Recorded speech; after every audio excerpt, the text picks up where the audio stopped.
Hey everybody, Jamie here from Flow Genome Project and the new book Stealing Fire, just coming to do a Freaky Friday, a quick riff on a topic of the week and see what's what. So the topic this week that I was kind of interested in exploring is actually one hanging over from last month when we got to do a podcast interview with Dr. Rick Doblin, a Harvard public health PhD and the founder of MAPS, the Multidisciplinary Association for Psychedelic Studies. And he was talking about the profound results that those guys have had with university-sanctioned studies at UCLA, NYU, Johns Hopkins, and elsewhere on the impact of fundamentally in pathogens and psychedelics on trauma and with integrated psychotherapy, and off the charts results, absolutely just crushing everything else out there, not even close by an order of magnitude as far as efficacy and impact.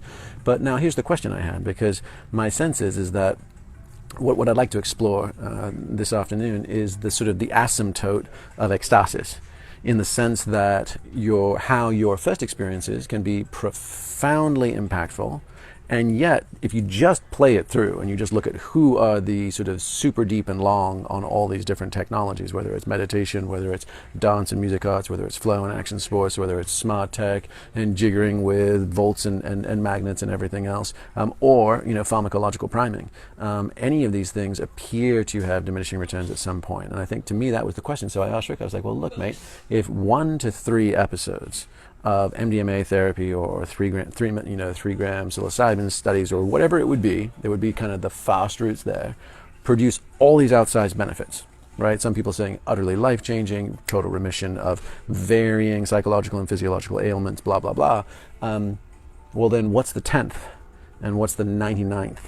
And it seems like if that was a progression more linear, people would be levitating by their 5th to 10th experience, regardless of the way in.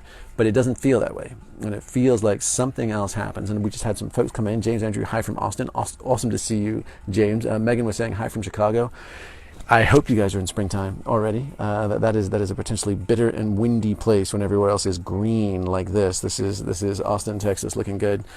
So I will keep jamming on this, which is the idea of is there a novelty curve? And someone asked me this in an interview a few weeks ago, and I didn't really have a thought-out answer to it, but it was fundamentally, are all these experiences of ecstasis or flow states, are they sort of addicting purely, not in the actually super sticky, can I not get enough of it, but literally, or do they just have diminishing returns over time, therefore you need to increase intensity? Just that fundamental kind of working definition of it. And in that respect, I was thinking, well, yeah, novelty is a huge part of the nectar, for sure. And once something is no longer new, then it no longer does the dopamine spike of like, oh, pattern recognition, aha, this is really salient. And after it's become predictable, it's no longer salient. And therefore, dopamine gets knocked out of the equation, and we miss it because it's a feeling of radical, raw aliveness. So the question would be, and then this is one I asked Rick, which was, if, say, psychedelic therapy as a very definable, discernible case study was all that, then the entire hippie baby boomer generation would be levitating by now. So what the fuck happened with that experiment, right? And in fact, you clearly got diminishing returns, and not only you got diminishing returns, you got deferred and delayed consequences and ramifications. So my curiosity is, both on techniques of ecstasy, how do we evaluate them, rank them, which ones taper most slowly, which one has the nice kind of longest parabolic arc of usefulness and meaning, I suppose would be one question. And then also, from the flip side, which is, what is the project itself, right? Is the project itself forever to be entertaining ourselves? Right? Or is the project to say, how do we strike this dialectic between inner development, inner growth, inner personal work, whatever you want to call it, right? And actual agency, action, service in the world.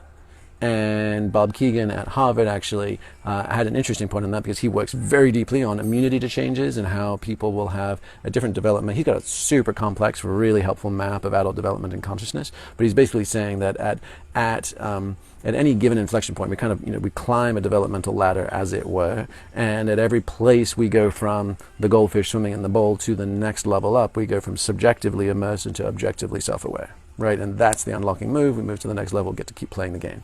And the point there is, Well, that's so valuable, and I become so, I increase my capacities, my resilience, my reserves, my perspectives, all that good stuff comes online in increasing complexity. Awesome.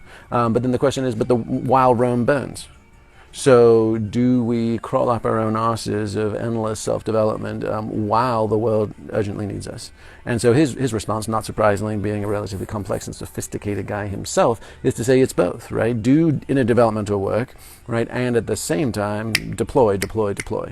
So that was kind of I just married two streams there, and we're now in the river of how much is enough, whether it's a specific technique or of ecstasis, well, something that gets us out of ourselves, and do we need to continue? Like, does it forever pay rewards? Does it offer up its gifts, its insights, its dividends, or do we constantly need to keep changing the channel?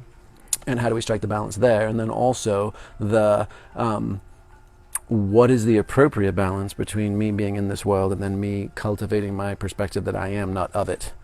And fundamentally, those are sort of, between those two banks, right, flows our lives. So hope that's all right for folks. That's the inquiry. I don't have any answers on it, but that's certainly what I'm curious about right now is what is the role? Where can we skillfully taper or throttle our techniques of ecstasy, combine them, deliberately switch to alternate means or methods, and keep things as fresh and generative with as many practical applications and productive output in service of, right, the least of my brothers and sisters and this little blue marble we all hang out on. So quick check, Megan was just saying, yes, when used for entertainment, the novelty wears. Make your novelty your setting, not the substance, meditation, conversation, yoga, music, tactile stimulation, create art, etc. All very different.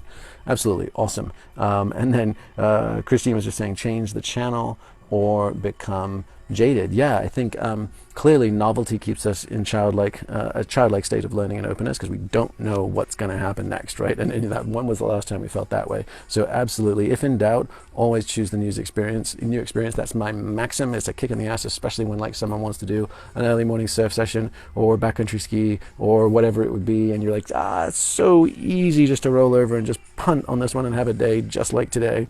But when we're faced with that opportunity, let's go for it. Let's live large and report back, share the goods, and more folks will come along in the trail that we break. So have a fantastic weekend, guys. This was a short and sweet Freaky Friday. Hope it works for you. Cheers.